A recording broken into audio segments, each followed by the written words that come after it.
What's next? When you're going on your spiritual path, there are going to be many who are going to tell you the right way, because the right way is the way that they have learned.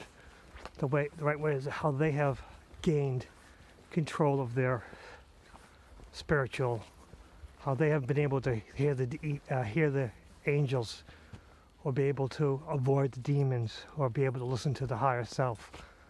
There is no one path. Everyone who is trying to teach you is,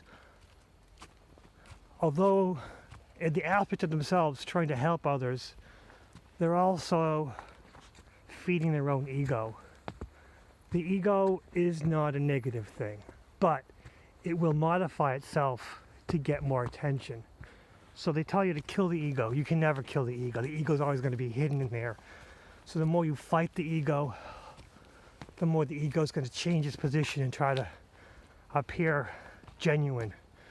The ego lives, survives, feeds off attention. So it's going to do things to make itself less noticed. It's going to make you use more labels. One of those labels is awake. Now, you'll say things like, no, my ego's not in control of me because I'm more awake. And I'm more awake than other people. When you separate yourself from others, you separate yourself from your own spiritual path. You can't separate yourself from others. Everyone you're going to meet is going to have one part of spirituality and one part of physical. And some have a teeny tiny part of physical, but most you're going to run in the world are going to have a teeny tiny spark of spirituality. And you can't judge them. But when spirituality meets spirituality, it wants to teach you. So you're onto someone who is not awake, not aware, not spiritually whatsoever, and they'll still be able to teach you something important, because their spiritual side has been hidden, has been left deep dark. And because the spiritual side wants attention, and it can't get attention from its self, it's going to come out and it's going to teach other spiritual beings. Unfortunately, when you meet a not an aware person, quote, not an awake person, their spiritual side, their spiritual information might be buried under mud, might be buried under shit, might be buried under garbage, but it can still teach you. If you learn to always listen to your self-compassion, always listen to others with compassion. Hell, always listen to animals. Animals can teach us so much. Animals, which we would consider mostly physical beings, survive off instinct, surviving off, motor reflexes. They still have a spark of divinity. Everything we meet has a spark of divinity. Mostly, supposedly humans will have sparks of divinity. But within a species of animal, there'll be, just like people, there'll be some animals with higher spiritualities and others with lower spirituality.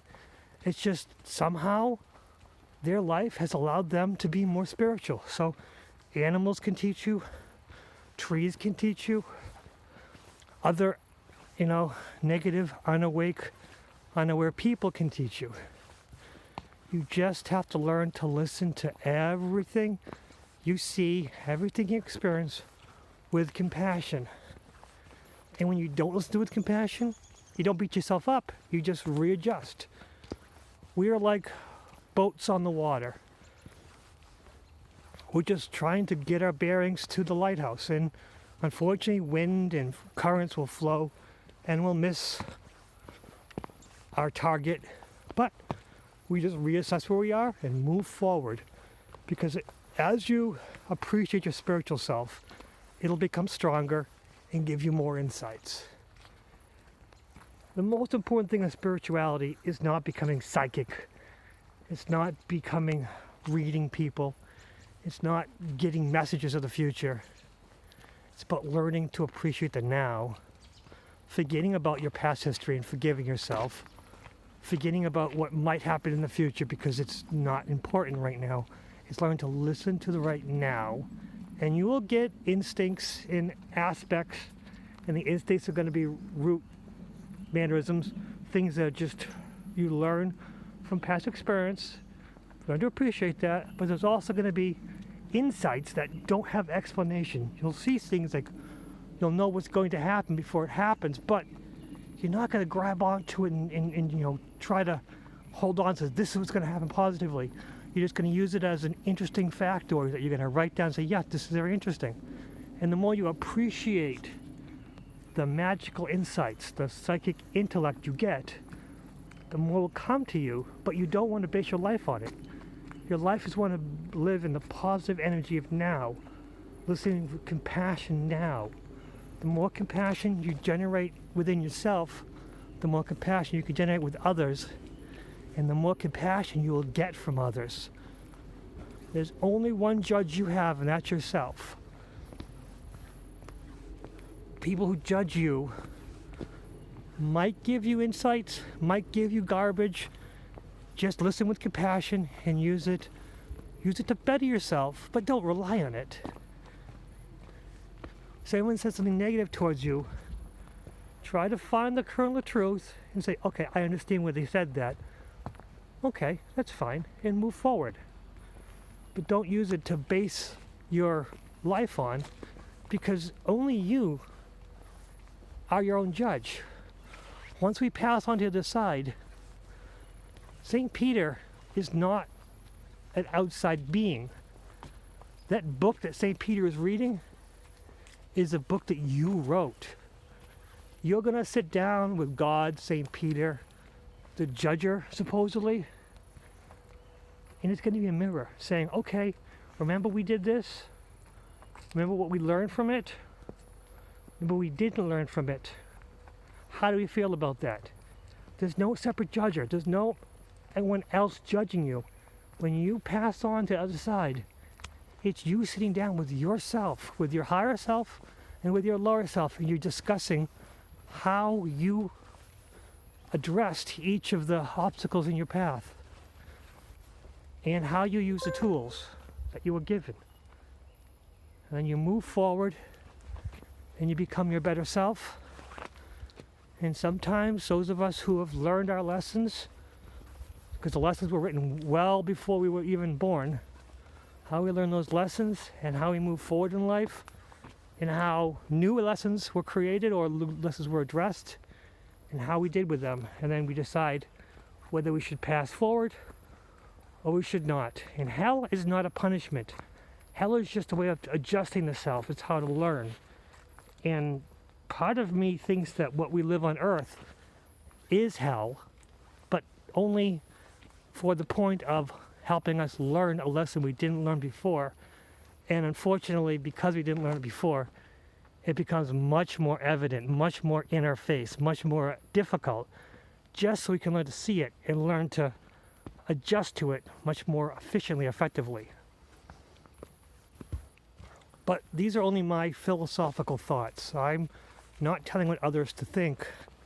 I'm just expressing what ideas come to myself, and hopefully will bring something out in yourself, and that will lead to discussion, a discussion where we will not judge each other, a discussion where we will both be from our own separate points of view and learn to go from there. But with all of this, there is no one who is right. There is no one who is wrong. There are only aspects of truth that each of us have found, learned to express, and learned to show others. We are all given gifts. Even the most unaware, unawake person has gifts to share with others.